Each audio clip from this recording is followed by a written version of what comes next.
గుల్లపల్లి మాజీ సర్పంచ్ సమత భర్త గారైనటువంటి రాజేందర్ రెడ్డి మరణం మాకు చాలా బాధ కలిగించింది. నేను అమెరికాలో ఉండడం వలన ప్రత్యక్షంగా వారిని నేను కలవలేకపోతా ఉన్నాను.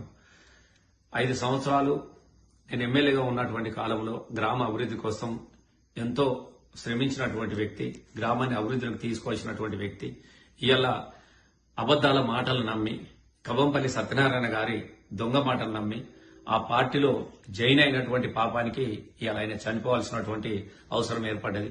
మరి అదే గ్రామానికి చెందినటువంటి గుర్లపల్లికి సంబంధించినటువంటి ఆయన అంతరంగికుడు, మరి ఎమ్మెల్యే ఎవరో అందరికి కూడా తెలుసు.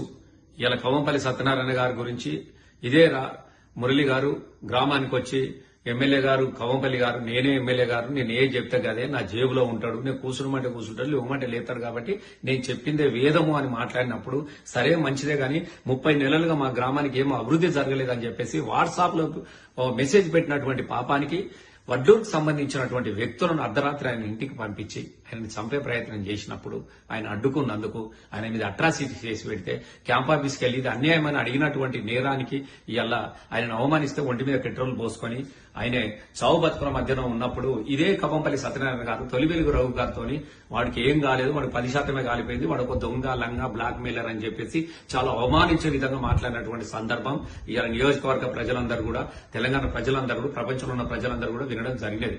నేను ఒకటే చెప్తా ఉన్నా, నేను ఆ రోజే చెప్తా ఉన్నా, మిస్టర్ కవంపల్లి గారు ఇలా ఎంతమందిని చంపాలనుకుంటున్నావు నువ్వు? ఆ రోజు మద్దికుంటలో సురేష్ కూడా నీ ఊటూరు క్వారీ లారీలో గుద్దుకొని చచ్చిపోతే వాడిని కూడా తాగుబోతుగా చిత్రీకరించినావు. ఇలా నీ ప్రశ్నించే వాళ్ళందరూ తాగుబోతులు.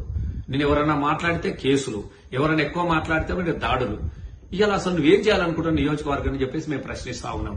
మేము ఒకటే చెప్తా ఉన్నాం, ఇప్పటికైనా మురళి మీద వెంటనే ఈ హత్యకు కారణం ఇది ఆత్మహత్య కాదు, ఇది ఖచ్చితంగా హత్యగానే మేము భావించుకుంటున్నాము. ఈ హత్య కారణం ఏంటో మురళి మీద కేసు నమోదు చేసి అరెస్ట్ చేసి జైలుకు పంపాలి.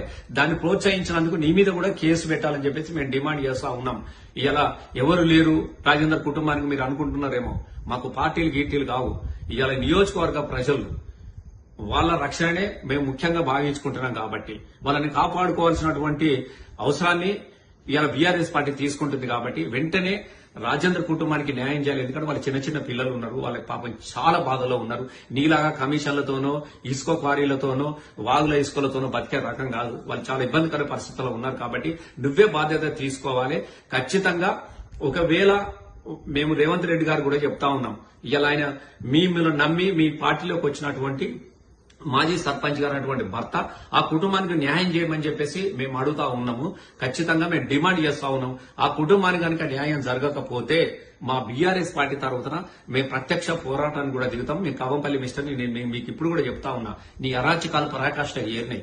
ఆ కుటుంబానికి న్యాయం జరిగితే నువ్వు క్యాంప్ ఆఫీసు వదిలి కాలు బయట పెట్టలేవు. ఇవాళ ఏదో గుండ్లపల్లి కాడ పోలీసులను పెట్టినావు, నీ క్యాంప్ ఆఫీసు పోలీసు పెట్టావు, నీ ఇంటికాడ పోలీసులు పెట్టావు. పోలీసుల కాపల మధ్యన నువ్వు ఎల్లకాలం పాలన సాగించలేవు. కాబట్టి ఆ కుటుంబానికి న్యాయం జరిగే వరకు కూడా బీఆర్ఎస్ పార్టీ వాళ్ళకి అండగా ఉంటుంది.